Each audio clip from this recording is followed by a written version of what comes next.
안녕하세요. 좀 오래간만인 것 같아요. 어떻게 그동안 이 더운 날씨에 잘 지내고 계신지, 건강은 어떠신지, 다 건강하시라고 믿고요. 오늘도 계시록 교실에 일곱 번째 시간에 오신 여러분들을 따뜻한 마음으로 환영합니다. 오늘은 이제 계속 이어지는 공부를 하겠습니다. 본문은 이제 계시록 1장 4절의 말씀의 본문이고, 그 말씀의 본문 중에 오늘은 그의 보호자 앞에 일곱 영이라 하는 이런 표현을 가지고 오늘은 좀 공부를 하려고 합니다. 지난번에는 우리에게 1장 4절에 이제도 계시고 전에도 계셨고 장차 오실 이 바로 성부 하나님에 대해서 우리가 좀 살펴봤는데, 오늘은 바로 이어서 표현되고 있는 그의 보호자 앞에 일곱 영, 그 일곱 영이 누구신지, 또 그분으로부터 오는 은혜와 평강은 무엇인지, 이래서 좀 잠시 동안 우리가 함께 나누기를 원합니다. 제가 지난번 시간에도 말씀을 드렸듯이 히브리인들은 그 숫자 1, 2, 3, 4, 5, 6, 7, 8 이렇게 그런 숫자에 어떤 특별한 개념을 부여했다고 그랬죠.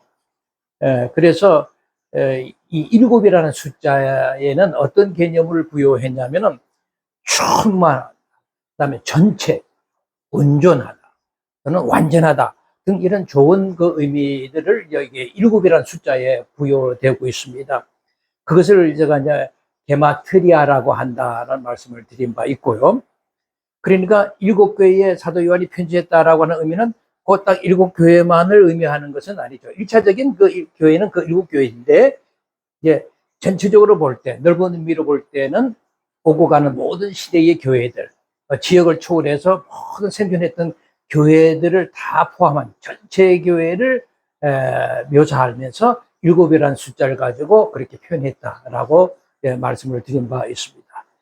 그러니까 이와 같이 이제 전체의 교회를 상징하는 일곱 교회에게 편지하노니라고 해놓고 바로 뒤에 이어서 이제 일곱 영이신 그 보좌 앞에 있는 일곱 영을 이렇게 표현하고 있으니까, 그 일곱 영이라고 하는 것은 그냥 영이라고 하면 될 텐데, 굳이 꼭 일곱이라고 하는 숫자의 그 온전한 개념을 넣어서 일곱 영이라고 하신 것을 볼 때, 그래서 홀로 정말 완전하신, 또 온전하신 성령 하나님을 상징하는구나. 우리가 이제 그걸 미루어서 생각해 볼 수가 있는 거죠.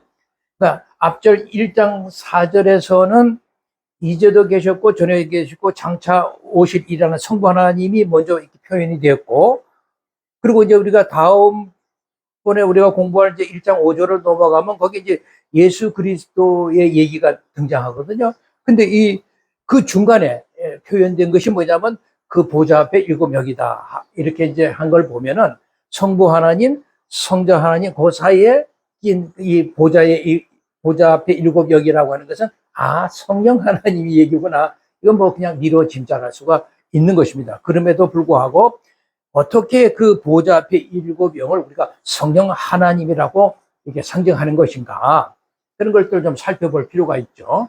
그래서 일곱 영이 어떤 의미를 가지고 있을까? 그래서 우리가 성경을 근거로 해서 좀 찾아보기를 원해요. 먼저 이사야서를 좀 보겠습니다. 이사야서를 보면은 이사야서 이제 11장 1절에서 2절의 말씀입니다. 여러분, 제가 이렇게 본문을 얘기할 때는 항상 연필을 이렇게 메모지를 하나 뒀다가 이렇게 좀 옆에 좀 메모를 해 놓으세요. 왜냐하면 나중에도 찾아서 이렇게 생각을 좀 한번 해봤으면 좋겠어요. 거기 1절, 2절에 이런 말씀이 있습니다. 이새의 줄기에서 한 싹이 나며 그 뿔에서 한 가지가 나서 결실할 것이요. 이것이 다 이제 예수 그리스도를 상징하는 이제 미리 예언된 얘기들인데, 그의 위에 여호와의 영, 지혜와 총명의 영, 모략과 재능의 영이요 지식과 여호와를 경외한 영이 강림하리니, 이런 표현을 우리가 볼 수가 있습니다. 여기에 보니까 영의 묘사를 한 7가지로 이렇게 하고 있네요. 여호와의 영이다, 또는 지혜의 영이다, 총명의 영이다, 모략의 영이다, 재능의 영이다, 지식의 영이다, 여호와를 경외하는 영이다, 이런 등등 한 7가지로 이렇게 묘사하고 있는 것을 볼 수가 있는데, 그것은 성령 하나님을 대표하는 그런 7가지 속성을 얘기하는 것이구나라는 것을 우리가 알 수 있게 됩니다. 그러니까 사도 요한이 그 당시 이제 요한 계시록을 써서 7교회에 보낼 때, 그 당시 이제 사도 요한은 굉장히 이제 연세가 많으실 때고, 그리고 이제 모든 세계 정세를 잘 알고 있고, 그 당시 교회 공동체들의 믿음의 수준과 상황을 잘 알고 있고, 또 구약 성경에 대해서 해박한 지식을 가지고 있을 때이니까요. 그러니까 그런 것을 자기가 가진 풍부한 그런 지식을 가지고 계시록을 이제 쓰고 있는 상황인데, 이사야에서 이렇게 11장에서 얘기하고 있는 성령 하나님의 그 7가지 속성들을 이렇게 생각하면서, 그러면서 보좌 앞에 7영이다 이렇게 표현을 할 수가 있었지 않았느냐라는 거죠. 근데 이게 7영이 바로 이러한 여호와의 그 표현하고 있는 6가지 속성의 영들을 우리가 통하여 우리가 이것을 연결할 수가 있다라고 보는 것입니다. 여기 이제 그 여호와의 영이 이렇게 강림하신다라고 이렇게 표현한 것이 이제 원래는 누아우라고 하는 말인데요. 이 누아우라고 하는 말은 그냥 이렇게 머물다라고 했다는 뜻입니다. 그러니까 그 예수 그리스도라고 하는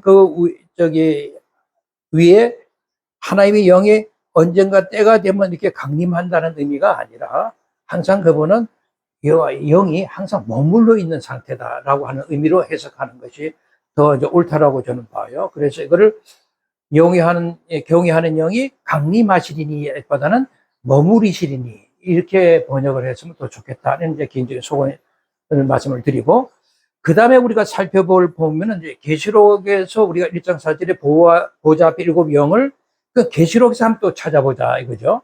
그것이 이제 계시록 5장 6절의 말씀입니다. 5장 6절의 말씀을 한번 여러분 또 쫓아오시면서 한번 펴보시기를 바랍니다. 거기에 이런 말씀이 있어요. 내가 또 보니 보좌와 내 생물과 장로들 사이에 한 어린 양이 섰는데 일찍이 죽임을 당한 것 같더라. 그에게 7뿔과 7눈이 있으니 이 눈들이 온 땅에 보내심을 받은 하나님의 7영이더라. 이렇게 표현하고 있습니다. 그러니까 계시록 5장 6절에서 보니까 이 7눈을 하나님의 영이다, 7영이다 이렇게 표현을 했어요. 그러니까 7영, 7눈 이렇게 같이 평행 구절로서 같은 의미로 표현하고 있단 말이죠. 그렇다면 여기 7눈이라고 하는 눈과 평형을 이루고 있는 구약 성경에 있는 구절은 없을까요? 그러면 더 의미가 확실히 오겠죠. 그래 우리가 여기서 찾아볼 수 있는 것이 스가랴 4장 구약 성경을 우리가 찾기를 원하는 거예요.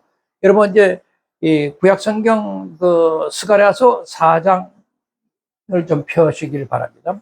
스가랴서 4장은요. 구약 성경 제일 뒤쪽에 가 있어요. 마태복음 좀 앞쪽에 이렇게 찾아보면 스가랴서가 있습니다. 굉장히 찾기가 힘든데, 거기 이제 4장 2절에서 10절의 말씀인데, 그걸 제가 이제 요약하면서 제가 읽을 테니까, 따라오시기를 바랍니다. 2절에 보면, 그가 내게 묻되 내가 무엇을 보느냐? 내가 대답하되 내가 보니 7 등잔이 있고, 등잔을 위해서 7관이 있더라. 이런 거죠. 요약해서 제가 짜마 끊어서 좀 읽고 있습니다. 그러니까 스가랴가 7 등잔을 보았고 등잔을 위해서 7관이 있는 것을 보았어요. 그래서 스가랴가 내 주여 4절에 이것이 무엇입니까? 모르니까 이것을 이제 천사에게 물었어요. 그랬더니 천사가 스가랴에게 대답할 때 6절에 이는 힘으로 되지 아니하며 능으로도 되지 아니하고 오직 나의 영으로 되느니라 이렇게 이제 표현을 했어요. 그러면서 10절에 가면 이 일곱이라고 하는 것은 우리에서 말한 2절에서 말한 7 등잔, 7관 이것을 표현하는 거죠. 이 7은 온 세상에 두루다니는 여호와의 눈이다라고 이렇게 표현하고 있습니다. 그렇다면 우리가 앞서 살펴보았듯이 오늘의 본문 계시록 1장 4절 우리가 거기서 보좌 앞에 7영을 우리가 이야기해서 이런 본문을 찾아보는데 이게 도대체 그러면 7영이 누구냐 할 때 스가랴 4장 10절에서는 이 일곱은 온 세상을 두루다니는 여호와의 눈이다라고 이렇게 얘기를 했고, 그리고 계시록 5장 6절에서는 이 눈들은 온 땅에 보내심을 입은 하나님의 일곱 영이다라고 또 표현을 하고 있습니다. 이 세 구절을 한번 다 이렇게 연결시켜서 한번 생각해 보자고요. 계시록 4장 10절에 일곱 등잔을 그 온 세상에 두루다니는 여호와의 눈이다라고 하는 표현이 하나 있고, 그 다음에 계시록 1장 4절에 보좌 앞에 일곱 여기라 하는 표현이 하나 있고, 또 계시록 5장 6절에 일곱 눈이 하나님의 일곱 영이다라고 하는 표현들, 이런 것을 다 연관시켜 보면 다 똑같은 얘기를 하고 있다는 것을 우리가 알게 됩니다. 그러니까 여기서 우리가 이 일곱 등잔이라고 하는 언어를 좀 이해하기 위해서 스가랴 환상에 대해서 조금 더 우리가 살펴보겠는데요. 그러니까 스가랴 4장 10절에서 보면은 성전 안에 일곱 등잔이 있는데, 그 일곱 등잔을 뭐라고 설명을 했냐면 온 세상에 두루다니는 여호와의 눈이다라고 해석을 했습니다. 그러니까 이게 성전 안에 일곱 등잔이라는 거죠. 그래서 제가 여기 이제 그림을 좀 그려놨는데, 지금 이렇게 여기 이제 성전 안에 대한 내용을 그려놓고, 성전에 들어가는 여기 문이 이렇게 있고, 들어가자마자 이제 번제단이 있고, 조금 앞에 가면 이제 물두덩이 있어요. 이제 제사장이 이 성소로 들어가기 전에 이게 손을 씻고 그렇게 깨끗하게 하고 이제 들어가야 되니까, 그래서 이제 성소 안에 들어가게 되면은 가운데 휘장이 하나 이렇게 막혀져 있고, 휘장 안에는 말하자면 지성소라고 하는 곳인데 여기에 법궤가 들어가 있죠. 이 지성소 안에 있는 이 법궤를 때로는 성경에서는 언약궤다 또는 증거궤다 이런 표현들로도 쓰고 있습니다. 그러니까 성경을 읽을 때 법궤, 언약궤, 증거궤 왜 이렇게 다른가 생각하지 말고 똑같은 것을 이렇게 달리 표현하고 있다, 그렇게 이해하시면 되고요. 근데 이제 휘장을 쳐져 있는 성소, 지성소 바깥에 이 성소 안에는 이 지성보다 조금 더 큰데, 여기는 제일 여기 휘장 앞에 이 뭐가 있냐면 분향단이 있어요.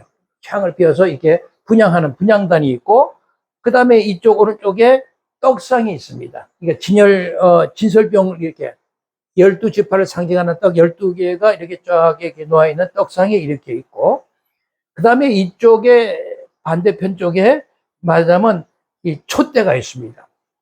일곱 촛대라고도 얘기하고, 뭐 일곱 등잔이라고 얘기하고, 일곱 등불이라고 얘기하고, 일곱 관이라고 얘기하는 것은 같은 이 촛대를 얘기하는 거예요. 똑같은 거죠. 보세요. 제가 여기 좀 빨갛게 그려놨는데, 여기 보면은 이렇게 촛대가 이렇게 하나, 둘, 셋, 넷, 다섯, 여섯, 일곱 개 이렇게 되어 있죠. 이게 이제 일곱 촛대를 말하는 것이에요. 근데 일곱 촛대를 요거를 이제 관이라고도 해요. 일곱 개의 관이로 되어 있다. 일곱의 촛대로 되어 있다라고 하는 것이고, 요 촛대 위에 등잔이 이렇게 있어요.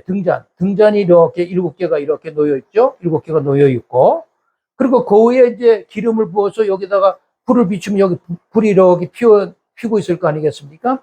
등잔이. 그러니까 이 금촛대의 이거 촛대서부터 등잔서부터 촛불이라는 것은 다 같은 의미를 얘기하는 거예요. 그것을 다른 말로 또 여호와의 눈이라, 이것을 지금 뭐라고 표현하냐면 이것이 여호와의 눈이다라고 표현을 했어요. 예? 그러니까 왜 그러냐면 등불이 여기서 이게 펼쳐져야 이것이 깜깜하거든요. 이것이 등불이 켜져야 이완이 환해지잖아요. 그래야 제사장이 들어가서 여기서 뭔가 일을 할 수가 있잖아요. 그러니까 불이 환하게 켜진단 말이죠. 그러니까 여호와의 눈처럼 모든 것을 살펴볼 수 있다는 그런 의미를 가지고 이것을 여호와의 눈이다라고도 이렇게 이제 표현했다라고 하는 것을 여러분 이해하시면 좋겠어요. 그러니까 스가랴 환상에서 스가랴 4장의 성전 안에 일곱 등잔을 온 세상에 두르라는 여호와의 눈이다, 이렇게 이제 표현을 한 것으로 이렇게 해석한 것을 알 수가 있습니다. 그러니까 이제 스가랴 선지자는 하나님의 나라를 상징하는 이 성전을 대해서 이제 묘사를 하면서 이와 같이 자기가 본 환상의 얘기를 지금 이렇게 이제 하고 있는 거죠.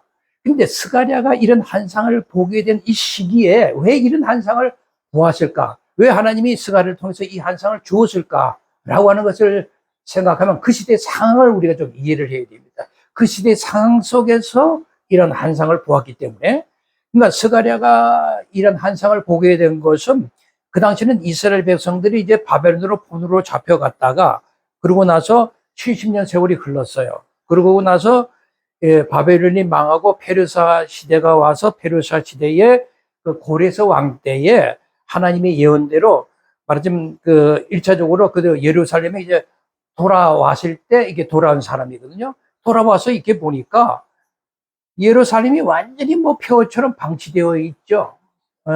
더군다나 하나님의 성전은 다 무너져 있고, 그러니까 정말 다시 성전을 재건하는 게 결코 쉽지 않구나 이런 제 생각이 있었겠죠. 그런 상황에도 불구하고 그 당시 돌아온 사람들의 대표자인 스룹바벨의 입장에서는 성전 건축은 바로 포로로서 우리가 귀환한 후에 제일 먼저 우리가 감당해야 할 우리 사명이다라고 생각을 합니다.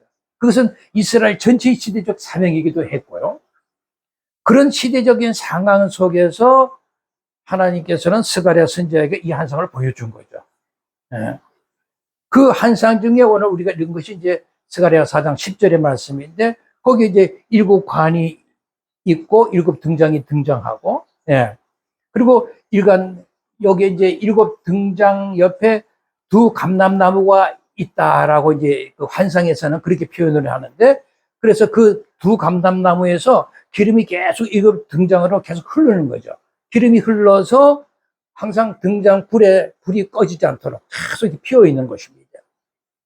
물론 이 원래 성소 안에는 2 감람나무가 없어요. 원래는 없는 건데, 스가랴가 그 환상을 보았을 때는 그 등장 옆에 2 감람나무가 있어서 거기서 기름이 계속 흘러서 불이 계속 이렇게 활활 피어나는 그런 것을 이제 본 거죠. 그래서 스가랴가 천사에게 이 환상이 도대체 무엇을 의미합니까? 라고 이제 묻죠. 그랬더니 천사가 그것에 대해서 이렇게 저렇고 이렇다 뭐 설명하지는 않고, 그냥 야, 네가 보이는 모습은 힘으로 되지 않고 능으로 되지 않아. 오직 하나님의 영으로 되는 거야. 그렇게만 설명을 하는 거예요. 그러면서 얘기가 성전을 재건할 당시에 그 정치적인 지도자가 스룹바벨이었고 종교적인 지도자는 이제 여호수아인데, 그 2 사람 얘기를 옮겨가 버려요. 그러니까 스가랴 선지자는 이 스가랴 4장에서 그 환상을 통해서 성전 건축의 당위성을 바로 백성들에게 계속 독려하고자 하는 그런 것이 있는 거죠. 그런 환상을 본 거죠.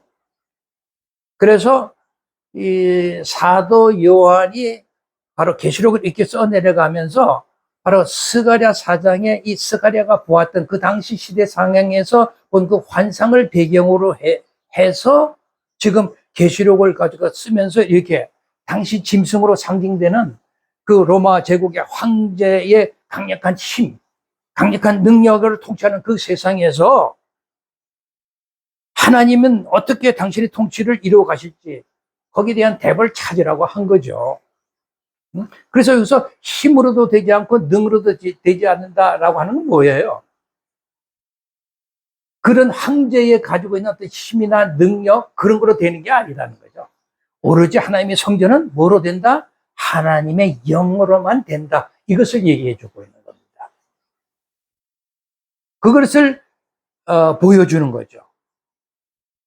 그러니까 성령으로 이루어지는 참 성전의 모습, 참 교회의 모습, 이런 거죠. 이렇게 표현, 참 옛날들 좀 시대가 지나서 어떻게 이렇게 멋지게 표현할 수 있었을까? 정말 좀 박수 치고 싶습니다. 그러니까 스가랴 제 4장에 환상에 나오는 그 중요한 인물이 이제 스룹바벨인데, 스룹바벨에 대해서는 조금 더 설명이 필요한데요. 스룹바벨은 누구냐면 그도 역시 그 바벨론의 포로로 집행갔던 사람이고, 그리고 이제 돌아온 사람이잖아요. 그런데 이 돌아올 때가 이제 BC 537년 페르시아의 고레스 왕 때에 바벨론에서 무너진 성전을 니들이 가서 재건해라 라고 이게 재건할 수 있도록 첫째 유대인들을 다 이렇게 1차적으로 본국으로 이제 돌려보내거든요.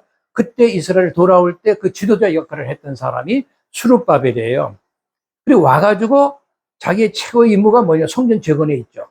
그런데 그 재건할 당시에 엄청난 방해가 참 많이 있었습니다.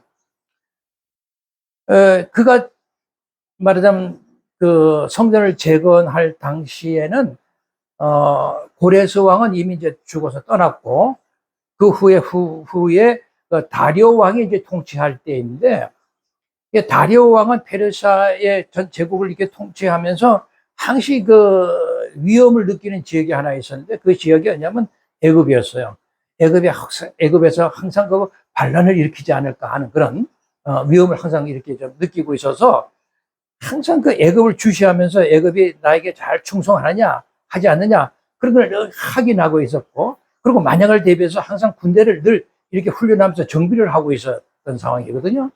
그런데 유대인들이 살던 이스라엘이라는 바로 이 애굽 옆에 있잖아요. 애굽 옆이 바로 이스라엘이란 말이에요. 그러니까 유대인들은 그런 불똥이 자기들에게 튈까봐 늘 이렇게 정정긍긍하고 이제 있은 때였고, 더군다나 그 사마리아 이 지역에 그 사마리아 사람들이 이 성전 재건에 아주 극심하게 반대를 해왔기 때문에 그런 어려운 상황입니다. 그런 상황에서 하나님께서 스가랴에게 말하자면 저 포로로 귀환한 지도자인 스룹바벨이 앞으로 재건할 그런 그 성전은 반드시 이루어지고야 만다라고 하는 그런 환상을 본 거죠. 스가랴가. 하나님이 그걸 또 보여주신 겁니다. 그래서 결국은 그런 어려운 가운데 마침내 성전은 BC 515년에 완성이 되는 것입니다. 네, 그렇다면 우리가 성경에서 말하는 이 구약시대의 성전 재건하는 이런 모습을 우리가 보면서 이것을 우리가 신학적으로 설명을 좀 해야 될 거 아니겠어요? 그러니까 신학적으로 설명을 하면 이런 거예요. 옛 성전을 무너뜨리고 새 성전을 지으시는, 그리고 옛 사람은 죽이고 새 사람을 창조하시는 그런 진정한 성전이신 예수 그리스도를 상징한다라고 하는 것입니다. 그리고 또한 교회 공동체를 이렇게 탄생시킨 그 예수 그리스도의 메시아적 사역을 상징한다라고 우리가 설명할 수 있는 겁니다. 예수님께서 뭐라고 얘기하신 적이 있어요? 이 성전 무너뜨리라, 내가 사흘 만에 세우겠다. 그러니까 사람들이 그 당시 사람들이 이게 말이지 몇십 년 만에 지은 것을 3일 만에 짓겠냐고 그러면서 막 예수님을 비난하고 그랬잖아요. 이것은 당신이 십자가에 죽으심과 부활하심으로 진정한 참 성전이 세워진다는 것을 예언하신 말씀이란 말이죠. 그러므로 우리가 스가랴 4장의 환상에서 스룹바벨에 의해서 성전이 재건되는 일을 통해서 우리가 알 수 있는 사실이 뭐냐? 그것은 스룹바벨은 바로 메시아이신 예수 그리스도를 상징하는 것이구나 라고 하는 것을 우리가 알 수가 있고, 또 스룹바벨에 의해서 재건되는 성전이라고 하는 것은 바로 예수 그리스도가 이 땅에서 메시아적인 그런 사역을 상징하는 것임을 우리가 알 수 있다라고 하는 것입니다. 근데 그런 일은 결코 힘이나 능으로 되지 않고 오직 하나님의 영, 성령으로 된다라고 하는 것입니다. 네. 여러분, 이제 그러니까 지금 얘기해 드린 걸 한 번에 딱 이해하기가 이제 어렵죠. 그래서 다시 한번 제가 스가랴 4장과 계시록 4장 5절의 관계를 도표로 정리해서 이렇게, 그래서 일부러 이렇게 써놓은 겁니다. 자, 여기 한번 봐주시겠습니까? 이쪽은 스가랴에 있는 말씀이에요. 그러니까 구약 시대의 얘기고, 저 빨간 줄이 이렇게 있고, 이쪽은 신약 시대 계시록에 있는 말씀들이에요. 그러니까 계시록의 7등불, 계시록 4장 5절의 7등불이라고 하는 것의 말씀에 이 요한이 배경은 어디에서 등장하냐면 스가랴 4장의 7등정이라는 말에서 나온 거예요. 네? 네. 그러니까 7등잔이나 7등불이나 같은 의미죠. 그 다음에 계시록 4장 5절이나 5장 6절에 보면 하나님의 7영이라고 하는 말이 나오는데, 이 하나님의 7영은 즉 구약성경 스가랴 4장 6절에 하나님의 영이라고 하는 말씀을 배경으로 해서 이런 표현이 등장한 것이고, 그 다음에 계시록 5장 6절에 보면 두루 다니는 하나님 일곱 눈이라고 그랬죠. 그 일곱 눈이 어디를 배경한 것이냐면 스가랴 4장 10절에 여호와의 일곱 영을 배경으로 해서 이런 표현이 등장한 것입니다.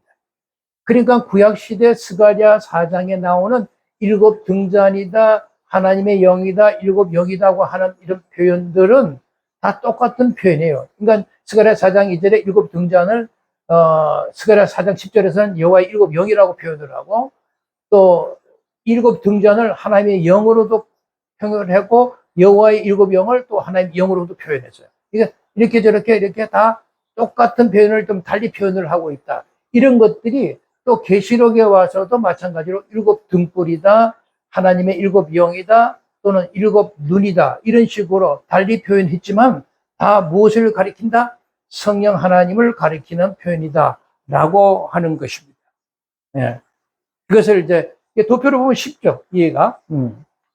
근데 여기서 이제 또 하나의 이제 다른 표현이 하나 또 등장해서 좀 말씀드려야 되는데, 그것이 뭐냐면 우리가 계시록 4장 2절에 그 일곱 등잔을 말하자면 뭘 가리켜요? 성령을 가리킨 거죠. 성령을 가리키는데, 이 계시록 4장의 일곱 등잔을 계시록 1장 2절에서는 일곱 촛대라고 다르게 표현해요. 계시록 1장 20절에 보면 이런 표현이 있어요. 내가 본 것은 내 오른손에 일곱 별의 비밀과 일곱 금촛대라. 일곱 별은 일곱 교회의 사자이고 일곱 촛대는 일곱 교회니라 그랬어요. 그러니까 여기 보니까 일곱 촛대를 갖다가 일곱 교회라고 얘기를 하는 거예요. 자, 일곱 교회라고 하는 것은 우리가 알다시피 이 모든 시대를 초월한 그 전체 교회를 상징하는 것이니까 바로 우리 교회 공동체 하나의 백성들, 교회 공동체 전체를 이제 상징하는 말인데, 스가랴에서는 일곱 등잔이 성령을 가리키는 표현으로 한 것처럼, 그렇다면 이 계시록의 일곱 촛대 역시도 성령을 의미한다라고 하는 거죠. 그러니까 여기 보세요. 일곱 등잔이 결국 뭐냐면은 이 계시록의 1장 20절에는 일곱 촛대라고도 표현했다라고 하는 것이거든요. 그런데 일곱 촛대를 계시록에서 1장 20절은 이것이 교회다라고 표현을 했어요. 그러면 일곱 촛대라고 하는 이 말은 결국은 성령으로도 표시를 하고 교회라고도 표시를 했다라고 하는 거죠. 두 가지 의미를 다 표시를 한 거예요. 자, 다시 한번 꼭 여러분 기억해 주세요. 일곱 촛대를 교회라는 의미로도 표시를 했고 성령이라는 의미로도 표시를 했다라고 하는 것입니다. 그러면 교회와 성령은 어떤 연관이 있기 때문에 이렇게 표현할 수 있느냐라고 하는 것입니다. 뭐 당연하죠. 예수께서 승천하신 이후 성령을 보내서 비로소 교회가 탄생하거든요. 그렇죠? 교회가 그냥 탄생하는 것이 아니잖아요. 예수님이 제자들이 그냥 교회를 탄생시킨 게 아니라 성령이 오셔서 그들을 통하여 교회를 탄생케 했다란 말이죠. 그리고 그 성령께서는 바로 바로 그 초대 교인들 안에 들어가셔가지고 지금은 교회인 우리 안에 들어오셔서 우리를 이끌어 가신단 말이죠. 그게 하나님의 성전이고 참 교회의 모습이다라고 하는 것이거든요. 그래서 고린도 6장 19절에 너희 몸은 뭐라 그랬어요? 너희 가운데 계시는 성령의 전인 줄 알지 못하느냐? 제발 깨달아라. 그 당시 고린도 교인들이 잘 못 깨달으니까 너의 몸이 바로 성령의 전이다. 그러니까 정신 차리라. 이런 말이잖아요. 그래서 요한복음 15장 26절에도 보면 내가 아버지께로서도 너에게 보낼 보혜사, 우리에게 보낼 보혜사, 진리의 성령이 오실 때 그 성령이 예수 그리스도를 증거할 것이다 라는 이런 말씀을 하는 것을 보아서 참 스가랴 한상은 예수께서 보내신 성령 하나님으로 말미암아 이 세상에서 하나님의 영광의 빛을 발하고 사는 그런 교회의 모습을 이렇게 잘 그려내고 있구나라고 하는 것을 우리가 깨닫게 됩니다. 그러니까 교회는 성령이 오심으로써 탄생했을 뿐 아니라 그리고 계속해서 교회는 성령의 조명을 받아야 되고 성령의 인도를 받아야 되고 성령의 충만을 받아야만 존재하게 된다라고 하는 것을 우리에게 읽어주는 거죠. 그러므로 교회는 성령의 하나님의 도우심으로 영원히 빛을 발하게 되며 살게 되는 거죠. 그래서 일곱 촛대가 빛을 발하는 역할을 하는 것처럼 그 교회는 반드시 빛을 발하면서 살아야 된다. 그래서 성경이 일곱 촛대를 교회라고도 묘사하고 성령으로도 묘사하고 있다는 거죠. 그러니까 교회는 성령이 없이는 존재할 수 없고 유지될 수가 없습니다. 그러니까 교회라는 촛대가 있으면 거기에는 항상 성령이 불이 붙어 있어요. 그것이 촛불 역할을 제대로 해야 되는데 성령의 불이 제대로 붙어야 이제 촛불 역할을 제대로 하는 거죠. 그래야 비로소 그 교회가 제대로 된 교회다. 그러니까 그건 주님이 인정하는 제대로 된 교회다라고 이제 볼 수가 있는 거죠. 그렇다면 오늘날 우리 교회들이 정말 우리가 성령의 불이 붙은 성령의 뜻에 따라서 하나님의 뜻을 이루는 제된 교회의 촛대 역할을 하고 있는가 항상 이제 점검할 필요가 있지 않을까요? 그래서 교회와 성령은 불과 떨어질 수 없는 존재라고 하는 것을 우리가 꼭 깨달아야 되겠습니다. 그래서 성경은 일곱 촛대를 성령의 도우심만으로 탄생하는 것이고 또한 빛을 발하는 교회다. 이렇게 일곱 촛대를 이렇게 설명하고 있는 것입니다. 그러니까 우리가 지금 조금 전까지 계속 우리가 성막 안에 이 촛대라고 하는 성막 안에 있는 이 촛대라고 하는 이것은 통해서 우리가 무엇을 깨닫느냐? 하나님의 나라에는 영원히 꺼지지 않는 하나님의 보호자 앞에서 주님의 영광의 빛을 받아서 그 빛을 발하는 무리가 이제 있게 되는데 그 무리가 바로 교회 공동체다. 그 교회 공동체는 성령의 기름을 통해서 계속 빛을 발해야 된다라고 하는 것을 우리가 깨달아야죠. 그러니까 그게 성막 안에 촛대를 보면서 우리 교회 공동체들이 느끼고 깨달아야 되는 일입니다. 그러니까 당시 구약 성경을 제대로 그래도 좀 알고 있던 초대 그리스도인들은 요한이 보낸 계시록 편지를 받아보면서 그의 보좌 앞에 일곱 영 이런 표현을 받았을 때 그들은 스가랴의 그 일곱 등잔을 생각하지 않았겠어요?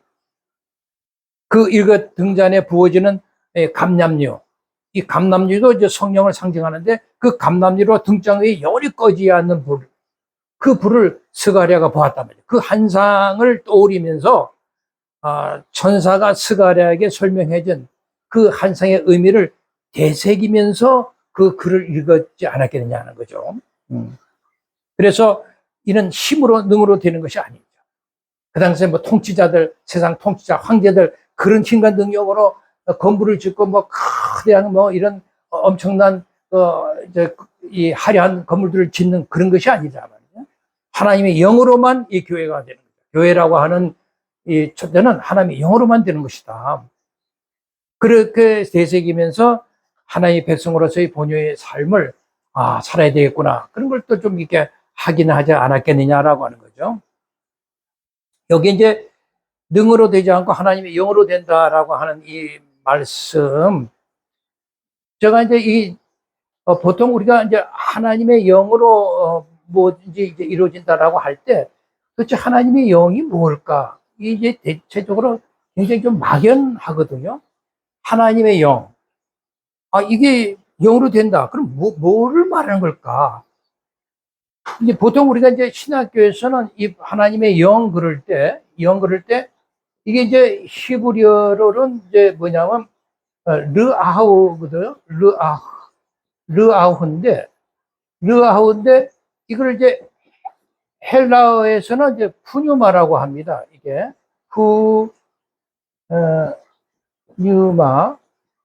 푸뉴마라고 얘기를 하고 이거를 영어로 하게 되면은 이제 스피릿이라고 보통 이제 알죠. 이렇게 스피릿. 그냥 이렇게만 알고 있는 거예요. 그럼 그러면 이게 스피릿이다. 뭐 대체적으로. 근데 뭐 막연 좀 하죠. 저도 이게 도대체 하나님의 영이 뭐를 말할까 할 때 제가 떠오른 것이 뭐냐면 창세기 2장 7절의 말씀이었어요. 창세기 2장 7절에 이렇게 보면은 하나님이 사람을 만들 때 이 사람이라는 생명체, 삶이라고 하는 살아있는 존재를 만들 때 흙에다가 뭘 플러스 했어요? 생기를 플러스 했다니까. 그러니까 흙이라고 하는 것은 비생명적 물체잖아요. 아무것도 뭐 생명적인 움직임이 없는 그런 물질적 비생명적인 물질인데 여기에다가 생기를 플러스 하니까 그냥 이게 살아있는 사람이 됐네. 예. 그럼 이 생기라고 하는 것이 엄청나잖아요. 이걸 이제 말하자면 그 히브리어는 이제 니시마트 하이옴이라고 합니다. 이게 니시마트 하이옴 이렇게. 그러면 이 하이옴이라고 하는 것은 이 살아있다라고 하는 의미고 살아있다. 그리고 니시마트는 호흡이라는 뜻입니다. 호흡, 숨. 우리가 숨. 그러니까 이 숨이 하나님의 호흡이라는 거죠. 살아있는 하나님의 호흡을 넣었더니 이게 그냥 살아있는 사람이 되어버렸다는 거죠. 그래서 이 사람이요, 호흡한다는 의미가 굉장히 큰 거죠. 이 호흡한다는 의미는 뭐냐면 살아있다라는 뜻이죠. 그 성경 우리가 시편 마지막 구절이 150편의 6절인데 거기 보면 호흡하는 자마다 하나님을 찬양하라 이런 말이 있잖아요. 그죠? 여호와를 찬양하라 이렇게. 호흡하는 자다라는 말은 뭐냐? 살아있는 자마다 하나님을 찬양해야 된다는 거죠. 그러니까 호흡한다라고 하는 말은 엄청나게 중요한 의미입니다. 그러니까 우리가 죽은 자를 호흡이 끊어졌다, 호흡이 멈췄다 이렇게 이제 얘기를 하잖아요. 그러면 끝난 거예요. 근데 호흡을 한다라고 하는 것이 중요하죠. 그러니까 생기는 같은 흙이 호흡하는 존재로 변해졌다는 것이잖아요. 그러니까 이런 비생명적 물체가 하나님의 호흡이 들어가니까 살아있는 사람이 된 것 같은 이런 그 능력이 저는 하나님의 영이 아니냐라고 하는 거죠. 예. 예. 그렇게 설명하는 것이 좀 더 구체적으로 설명이 맞다라고 생각합니다. 이것은 뭐 추가적으로 제가 이제 설명한 거니까 그렇게 좀 이해를 하시면은, 하나님의 영에 대해서, 이런 것이구나 하는 이런 걸 조금 더 이해가 되시리라고 생각을 합니다. 이제 다시 돌아가서요. 오늘날 우리가 그리스도 안에 있는 우리를 이제 교회라고 얘기를 하는데, 교회 공동체인 우리 안에는 반드시 성령 하나님이 계셔야 되고, 그 성령 하나님이 계셔서 그 우리의 삶을 통해서 하나님의 영광의 빛을 발하게 하는 그런 우리 교회 공동체가 돼야 된다. 이게 이제 우리의 시대적 사명이라고 생각을 합니다. 그러면 정말 우리 교회는 우리의 삶 속에서 우리가 성령님의 하나님의 인도함을 받은 하나님의 백성다운 그런 삶을 우리가 살고 있느냐라고 하는 것을 저는 함께 좀 저한테도 질문을 하고 좀 이렇게 나누고 싶어요. 그 고린도후서 3장 17절과 18절에 보면 이런 말씀이 있는데, 주는 영이시니 주의 영이 계신 곳에 자유가 있느니라. 우리가 다 수건을 벗은 얼굴로 거울같이 주의 영광을 보며 그와 같은 형상으로 변화하여 영광에 이르니 주의 영으로 말미암는다. 이런 말씀이 있어요. 그러니까 주의 영이 있는 곳에야 비로소 진정한 하나님의 자유가 이제 주어지는 것입니다. 그러니까 우리가 그래서 주의 영광이 주어짐으로써 주의 영광을 우리가 보게 되었다. 주의 영광을 보매 어떻게 되었다는 거예요? 그와 같은 형상으로 변화한다. 주의 영광을 보게 되면은 우리가 그분과 같은 현상으로 우리가 변화함으로써 결국은 어떻게 된다? 영광에서 영광에 이르게 된다라고 표현을 하고 있어요. 이것이 무엇으로 말미암는다? 주의 영으로 말미암는다라는 거예요. 이게 너무나 귀한 메시지인데, 이 메시지도 여러분 밑줄 걷다가 한번 묵상을 해 보시길 바랍니다. 주의 영광을 보면서 내가 그 같은 현상으로 변화하구나. 그러니까 자기가 변화됐는지 아닌지를 한번 점검해 보시라니까요. 여기 주의 영광을 보다라고 하는 구절, 이 보다라고 하는 것이 카토 트리마 조이라고 하는 말인데, 이것은 결국 반사하는 거예요. 거울처럼 이렇게 들여다보고 반영하는 거죠. 그러니까 성령으로 거듭난 자는 반연히 하나님의 영광을 어떻게 된다? 반영하고 반사해야 된다라고 하는 겁니다. 근데 이 카토 트리마 조이라고 해서 항상 현재형으로 쓰고 있어요. 현재. 그러니까 성도인 우리는 계속적으로 하나님의 영광의 빛을 반사하는 촛대의 역할을 계속해서 이렇게 하고 살아야 된다라고 하는 것을 말해주고 있는 거죠. 그러니까 이 세상에서 촛대로 살아야 한다는 거 굉장히 중요한데 무엇으로 우리가 그렇게 살아야 되겠어요? 이것은 이제 뭐 세상적인 기준의 선한 행위의 성의 행위를 말하는 게 아닙니다. 세상 사람들이 박수를 받을, 세상 사람들에게 이게 박수를 받을 수 있는 그런 선한 행위가 아니라 하나님이 기준하는, 성령의 기준하는 선한 행위다라고 하는 거죠.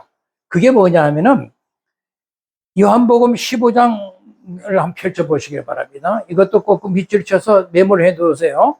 이런 것들이 나를 새롭게 하는데 굉장히 힘이 되는 말씀이니까 요한복음 15장 18절에서 19절에 보시면 세상이 너희를 미워하면 너희보다 나를 미워한 줄 알라라는 거예요.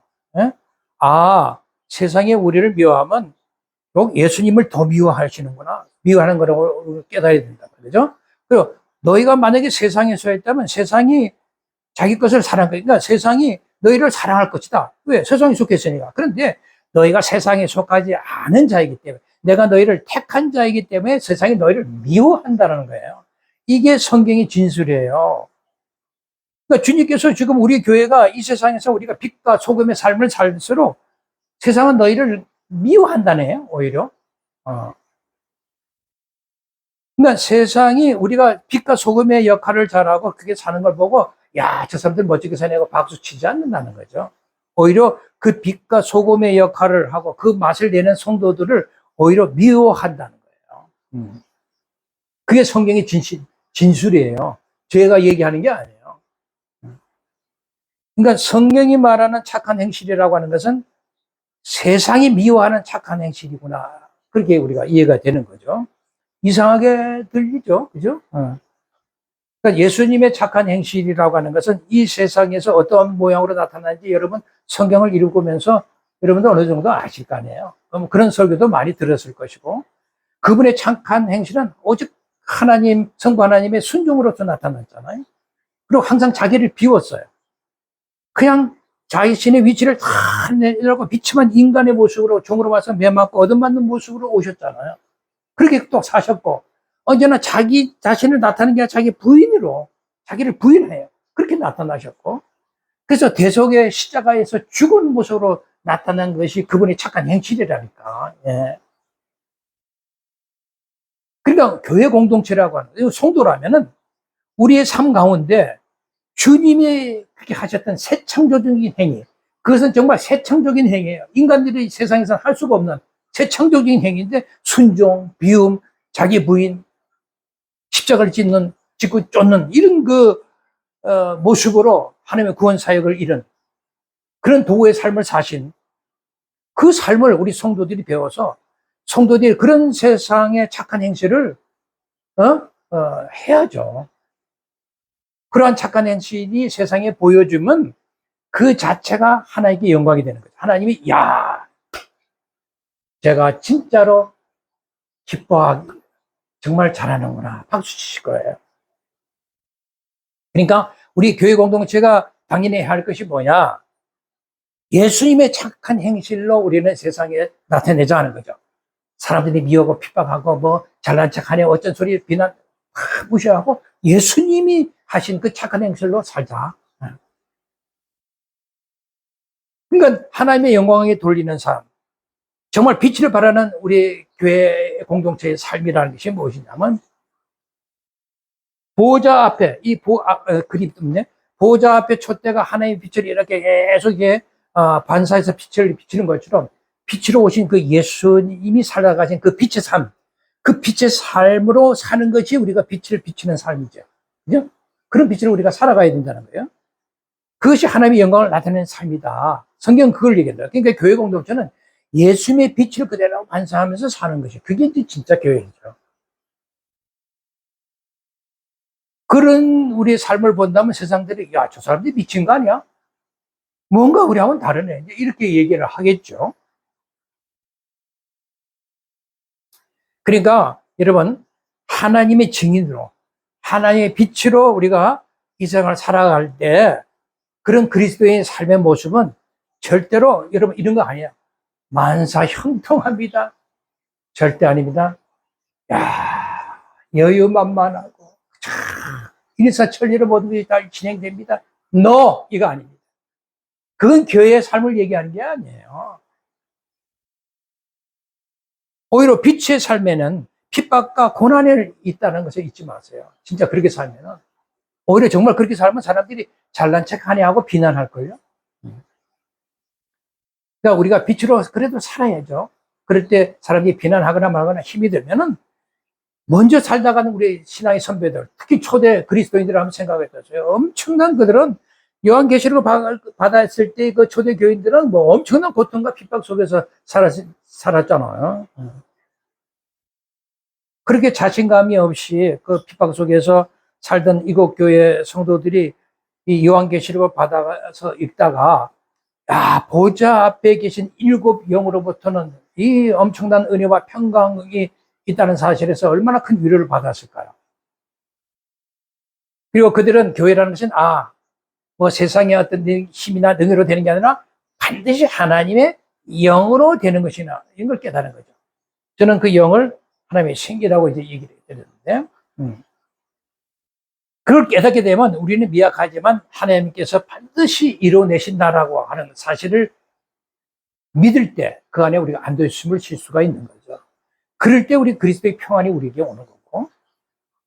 자, 그러니까 우리 진정한 그리스도의 공동체, 예수 안에 있는 사람들의 삶이라고 해서는 이미 성령님이 다 품에 아는 거죠. 우리 영님 우리 안에 계신다고 그랬잖아요. 성령님이 다 인계 받아버리신 거예요. 그러니까 우리 안에 사실은 예수님의 성령님이시라는 사실, 이걸 깨닫지 않은 것입니다. 그러니까 우리는 항상 성령 하나님과 연합된 존재다. 뭐라고요? 성령 하나님과 연합된 존재. 그 안에서만이 우리가 평안한 삶을 살 수가 있어요. 그래서 성령은 우리가 하나님의 통치를 벗어나지 않도록, 하나님의 통치를 벗어나서 세상 통치를 잡고 가서 거기다 기억들이면서 뭔가 불을 찾았고 이런 것이 아닌, 그렇지 않고 진정한 믿음의 길을 걸어갈 수 있도록 믿음의 조치들을, 필요한 조치들을 계속 해줄 것입니다. 그게 신앙의 내 삶. 오늘 보호자 앞에 그 7명, 바로 성령 하나님의 이원도하심을 받아서 하나님의 통치 안에서 진정 우리가 행복과 평강을 누려보십시다. 수르바벨이 그 엄청난 방해에도 기필코 그 새 성전을 재건했듯이 반드시 성령 안에서 우리 예수 그리스도는 하나님의 나라를 완성해 내실 것입니다. 그게 우리 그리스도인의 믿음의 꽃입니다. 그걸 바라면서 오늘은 승리해 나갈 수 있기를 간절히 바라며 오늘은 보좌 앞에 7명의 강의를 마치도록 하겠습니다. 대단히 감사합니다. 다음에 뵙겠습니다.